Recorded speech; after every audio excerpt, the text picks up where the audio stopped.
Imagine a space agency that went from having exactly one private space startup to nearly half a thousand in a single decade. Yeah, it's a completely unprecedented scale of growth. Right. A nation that was, once viewed by the global market primarily as just a budget-friendly launch pad. And now they're successfully designing reusable methane-powered rockets and preparing to drop a spacecraft into the sulfuric acid clouds of Venus. It is wild. We're tracking an incredibly rapid industrial and technological maturation here. Welcome to another deep dive. You're tuning in because you want the signal, not the noise. You want to understand the mechanics behind the major shifts happening in the world without, just drowning in raw data. Exactly. And today, the shift we are unpacking is literal orbital mechanics. Yeah, our mission today is to trace India's meteoric evolution. We're looking at a nation that moved from building, foundational satellite capabilities to positioning itself as a highly commercialized, elite global space superpower by 2026. And to understand how they actually pulled this off, we've got a massive stack of sources on the table today. Right. We're synthesizing recent government backgrounders, departmental data from the Department of Space, major policy shifts from 2020 through 2026, space economy metrics, and all the roadmaps for several upcoming interplanetary missions. It's a lot of ground to cover. It is. So, okay, let's unpack this. Start by setting the economic stage for us. What does the foundation of India's space economy actually look like right now in 2026? Well, to really appreciate the current landscape, you have to look at the baseline first. Back in 2014, the Indian private space sector was virtually non-existent. Like, how non-existent? There was one registered space startup, just one. Oh, wow. Only one company? Yeah. But fast forward to August 2026, and the ecosystem now supports around 440 private space companies. Okay, that is a fundamental rewiring of an entire industry. I mean, going from a single company to a sprawling ecosystem of 440 startups, that means the underlying economics must have completely changed. Oh, absolutely. The financial projections definitely reflect that rewiring. The Indian space economy currently sits at a valuation of about $9 billion US. But the trajectory over the next decade points to an expansion hitting somewhere between $40 and $45 billion. That's a massive leap. What's driving that? It's heavily driven by a massive influx of private capital. Between the 2021-2022 financial year and early 2026, private investment surged nearly sixfold. Wait, sixfold in like 4 years? Yeah, jumping from roughly $100.5 million to over $618.5 million by March 2026. Okay, so what acted as the catalyst for all that money? Because you don't see a six-fold investment jump unless the underlying regulations just drastically shift. You're exactly right. The regulations were the key. Because, I mean, for decades, space in India was kind of like opening up a walled garden, right? Yeah. It was this exclusive, government-only endeavor run entirely by ISRO. Yeah, you had to be on the inside. But the walls of that garden were basically dismantled by a sequence of aggressive policy reforms. It started in 2020 and really culminated in the 2023 Indian space policy. Right. But if we connect this to the bigger picture, the real fertilizer for this financial growth was the liberalized foreign direct investment rules, the FDI rules that they introduced. Because that fundamentally changed the risk calculus for investors, right? Exactly. Suddenly, the government permitted up to 100% automatic FDI for satellite and ground segment components. Manufacturing of satellites opened up to 74% foreign investment, and launch vehicles up to 49%. Okay, let's drill down into how that mechanism actually works for a business. If I'm, say, an international venture capital firm, automatic FDI means I don't have to spend 2 years bogged down in bureaucratic red tape, right? Right. You don't have to wait for some government committee to approve your investment in an Indian antenna manufacturer. I can just inject the capital and they can start building immediately. Exactly. It accelerates the entire development cycle. But what's really smart is the government didn't just open the gates and step back. What do you mean? Well, they're actively seeding the ground to ensure these startups actually survive the notorious Valley of Death in deep tech development. They deployed the in-space seed fund scheme to catch startups at the ideation phase. Oh, nice. And then, to ensure companies can actually scale up their production, they established a 1,000 crore rupee venture capital fund. So they're providing the growth capital so these companies don't just build a prototype and then immediately go bankrupt because they can't scale. Right, exactly. It creates a sustainable ecosystem. But I also saw something in our sources about an Earth observation public-private partnership, the EOPPP, backed by about 1,200 crore rupees. Mm. How does a partnership model actually function in orbit? Yeah, this is a brilliant structural shift. Historically, ISRO built, launched, and operated all Earth observation satellites themselves. The whole vertical stack. Exactly. But under the EOPPP framework, the government is essentially saying to the private sector, you build and own the satellite constellation, and we will commit to being your anchor tenant. So by guaranteeing that they'll purchase the data, the government severely de-risks the project for these private aerospace companies. Exactly. It gives them guaranteed revenue right out of the gate. Okay, but there is a massive physical bottleneck here. You can have 440 startups flush with venture capital, building brilliant satellites in state-of-the-art clean rooms. Right. But if they have to wait 3 years for space on a European or American rocket, all that orbital infrastructure is useless. It's just stuck on the ground. That's the real challenge, yeah. So how did India solve the bottleneck of actually getting this hardware to orbit? Well, they engineered their way out of the bottleneck by transforming into a highly competitive global space launch hub. Prior to 2014, ISRO had launched a total of 35 foreign satellites. Okay. But by early 2026, their manifest had successfully deployed 399 foreign satellites. Right, 399. That completely changes their global market share. At nearly 400 foreign deployments, you aren't just a national research agency anymore. No, not at all. You're basically functioning as a primary logistics provider for the planet. And the financial returns on that logistics network are striking. New Space India Limited, or NSIL, which is the commercial arm handling these contracts, saw a revenue scale from around 321.77 crore rupees in 2021-22 to over 3,000 crore rupees. Wow. Over 3,000 crore. How are they physically handling that volume of commercial traffic? By operationalizing a highly specialized fleet of indigenous rockets, they rely on the PSLV for standard polar orbits and the heavier GSLV and GSLV Mark III for pushing large payloads into geosynchronous orbits. Right, the big heavy lifters. Yeah. But crucially, they introduced the SSLV, the Small Satellite Launch Vehicle. Let's talk about the SSLV. Why design an entirely new, smaller rocket when you already have massive proven launch vehicles that can do the job? Because the market changed. Startups aren't building school bus-sized satellites anymore. Oh, right. They're building constellations of satellites the size of a microwave. And those smaller payloads previously had to ride share on a massive rocket. Meaning they had to wait until the primary multi-ton payload was ready to fly before they could tag along. Exactly. The SSLV acts like a dedicated taxi service for small satellites.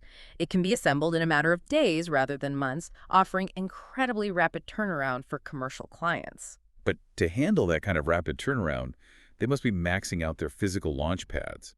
I know Sriharikota is their primary spaceport, and our sources note they're building a third launch pad there, specifically for next-generation vehicles. Yes, they are. But wait, they're also building an entirely new spaceport down in Kulasakarpatnam in Tamil Nadu. That's right, yeah. Why spend the massive capital to build a second facility specifically for the SSLV if Sriharikota already has multiple pads? Is there a geographic advantage, or is this purely just to handle the sheer volume of traffic? It is a fascinating mix of both physics and geography. When ISRO launches a rocket southward toward a polar orbit from Sriharikota, the rocket is on a trajectory that would carry it directly over the island nation of Sri Lanka. Oh, I see. Yeah, so to avoid dropping spent rocket stages on a populated country, the rocket has to perform what is called a dogleg maneuver. It essentially steers east over the ocean, then turns south again. And turning a rocket that is traveling thousands of miles an hour requires burning a massive amount of fuel. Precisely. Fuel that could otherwise be used to carry heavier satellites. So Kulasakarpatnam fixes that. Yeah, it's located further south on the Indian coast. Launching from there allows a rocket to fly straight south over the empty Indian Ocean without any dogleg maneuver. Wow. For a smaller rocket like the SSLV, saving that fuel directly increases the amount of payload it can carry, which makes the launch much more profitable. Okay, let me play devil's advocate and push back on this broader commercial strategy for a moment. With revenue spiking into the thousands of crores and new spaceports being built just to optimize commercial payload capacities, is India just becoming the commercial freight train of the cosmos? I mean, is this highly efficient delivery service actually driving deeper scientific discovery of their own? Or are they just optimizing a trucking company for low Earth orbit? It is a totally valid skepticism. But in the aerospace sector, the commercial freight train is a prerequisite for deep space science. How so? The revenue generated by hauling commercial cargo via NSIL doesn't just enrich a corporate account. It pays for the constant iteration and manufacturing of launch vehicles. Right. Every time an indigenous rocket successfully deploys a commercial payload, it proves the reliability of the system. Mhm. And that proven reliability is what gives ISRO the confidence to place a priceless, one-of-a-kind scientific instrument on top of that exact same rocket model. So the repetition of the delivery service is what perfects the engineering for the exploration missions. Exactly. Hauling cargo pays the bills, but it's the elite science and exploration missions that truly solidify a nation's status as a space power. And when we look at their interplanetary track record, they're heavily focused on engineering efficiency. The Chandrayaan lunar program is a perfect example of this. They didn't attempt to land a rover on the moon on their very first try. No, they utilized a masterclass in progressive engineering. Chandrayaan-1 back in 2008 was strictly an orbiter, but it carried an instrument that detected water molecules on the lunar surface, which fundamentally altered our understanding of lunar geology. Oh, wow. Then, Chandrayaan-2 in 2019 mapped the terrain from orbit, capturing optical images at a stunning 30-centimeter resolution. Right, so by mapping the surface in extreme detail, they generated the precise navigational data required for the next phase, which led directly to Chandrayaan-3 in 2023, where India became the first country ever to soft land a spacecraft near the moon's south pole. And the South Pole is an incredibly unforgiving target. The terrain is rugged, it's heavily cratered and shadowed, making autonomous navigation incredibly difficult. But it's also where the water ice is trapped. Here's where it gets really interesting to me. It's not just the progressive complexity of these missions, it's the sheer durability of the hardware they're putting into the vacuum of space. Oh, their hardware longevity is legendary. Look at the Mars orbiter mission, Gaganyaan. When it entered Martian orbit back in 2014, the engineering team planned for a 6-month mission lifespan. It ended up operating and sending back data for over 8 years. It was an astonishing overperformance of the initial design parameters. It's like going to the store, buying a standard, off-the-shelf smartphone, and having the battery last for a decade without ever plugging it into a wall. That's a great analogy, yeah. To design something that survives the extreme radiation and thermal fluctuations of deep space for 8 years requires over-engineering the cosmos in the best way possible. What's fascinating here is how these uncrewed missions build an indispensable institutional muscle memory. Take Aditya L1, their solar observatory launched in 2023. They parked a spacecraft 1.5 million kilometers away at the Sun-Earth Lagrange point 1. Right, and it successfully released over 27 terabytes of solar data to the global scientific community. Exactly. But beyond the raw data, the physical act of getting there is the real achievement. A Lagrange point is essentially a gravitational parking spot where the pull of the Earth and the Sun cancel each other out. It's like balancing a marble on top of a larger marble. Exactly. Navigating a spacecraft 1.5 million kilometers to hold a stable position in that exact gravitational equilibrium requires profound mastery of autonomous systems, deep space communication, and thermal management. Because mastering that uncrewed technology, the precise navigation, the autonomous thermal regulation, the life support systems for the hardware is the absolute mandatory prerequisite for the ultimate aerospace challenge. Putting humans into the void. Right. You cannot keep humans alive in the void until your machines can survive there first. And India is currently moving very aggressively into that human era. Yeah, let's analyze the Gaganyaan program. In late 2024, the government expanded the scope of this human spaceflight mission, committing a total outlay of over 20,193 crore rupees. The immediate operational goal is to launch a crew of 3 Indian astronauts into a 400-kilometer orbit for a 3-day mission. And they are targeting that crewed launch for 2027, right? Yes, by 2027. Now, as a listener, you might hear a 20,000 crore price tag for sending 3 people to orbit for just a few days and wonder, isn't human spaceflight just an expensive vanity project? Especially when uncrewed rovers and orbiters can do the scientific research for a fraction of the cost. It's a common question. What is the actual return on investment for putting human bodies in a capsule? Well, human spaceflight isn't about the immediate scientific return. It is about establishing sovereign orbital infrastructure. The 3 days in orbit will test critical environmental control and life support systems, cabin depressurization protocols, and the physics of safely re-entering the Earth's atmosphere with biological cargo. Right, you're testing the systems that keep us alive. Exactly. Furthermore, they are accelerating their learning curve through international partnerships. In July 2025, Group Captain Shupanshu Shukla flew to the International Space Station on the Axiom 4 mission. Meaning, India is acquiring direct, hands-on operational experience with microgravity research and station protocols before Gaganyaan even launches. That experience is vital because Gaganyaan is merely the precursor. By 2035, India plans to have a fully operational 5-module space station called the Bharatiya Antariksh Station, or BAS. Wow, a full space station. Yeah, and they're scheduled to launch the very first module, BAS Aero 1, by 2028. But wait, to build a multi-module space station, you have to physically connect massive pieces of metal together while they are flying through the vacuum of space. How do they actually intend to assemble this? Well, in January 2025, they solved that exact engineering hurdle with the space docking experiment known as SpaceX. Ah, the docking tech. Right. Through this mission, India became only the 4th nation in history to demonstrate autonomous space docking and undocking. Let's put the mechanics of SpaceX into perspective. Autonomous docking isn't like parallel parking a car using a backup camera. Not at all. It involves taking 2 distinct spacecraft, traveling at roughly 17,500 miles per hour, in complete silence and absolute darkness, and using sensors to autonomously align their latches down to the millimeter. It's terrifying, honestly. Yeah. If the algorithms miscalculate and they bump into each other too hard, they depressurize, shatter, and destroy the entire multi-billion-dollar mission. It is a terrifyingly complex ballet of physics. But this raises an important question. Mastering that docking mechanism is the skeleton key for future missions, but how do you sustain it? Right. Because you need advanced docking to transfer crew members to the BAS space station. You also need it for the upcoming Chandrayaan-4 mission planned for 2027, which aims to land on the moon, collect lunar regolith samples, launch those samples back into lunar orbit, dock with a return module, and bring them safely back to Earth. Which brings up a critical issue regarding economic sustainability. As this orbital infrastructure expands, shooting billion-dollar single-use rockets into the ocean every time you want to visit your space station is a catastrophic business model. Yes, it is. How do they plan to make this frequent travel affordable? On the launch side, sustainability requires radical reusability.